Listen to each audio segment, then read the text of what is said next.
Well, ladies and gentlemen, as you can see, I've now replaced the bad fuel strainer. It had rusted, and I think it just fell off. I don't know what was holding on there. It really wasn't. It's a 5/16, and the hole was way too big. I think it just fell off or rusted or whatever.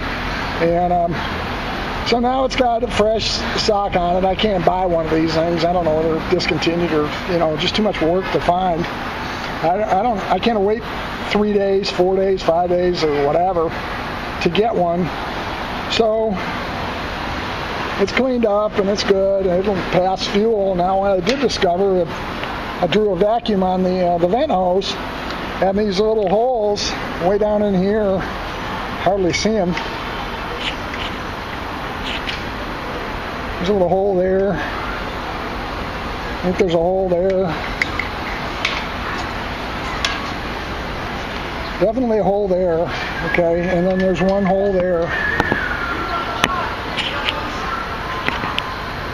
And I think they're clogged, so I need to take a paper clip or something and try to clean them out, make sure that I have good vapor passage, because I don't want the fuel tank, the vapor lock, develops a problem. You can't fuel pump can't pull the fuel out of the tank, and the truck will start running real poorly. And I've run into that on old motorcycles. They don't work properly. You take the cap, you open it up, and push a piece of wire through the vent, and all of a sudden they work properly.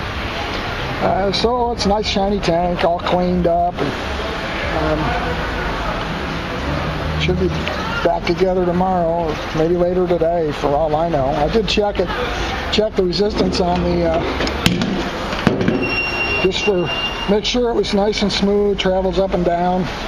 Goes from about 140 ohms resistance to about 60 ohms resistance on a multimeter, 200 ohm scale, and just travels up and down smoothly, and the resistance varies. It's a float and ground potentiometer, and want to know how much fuel I got.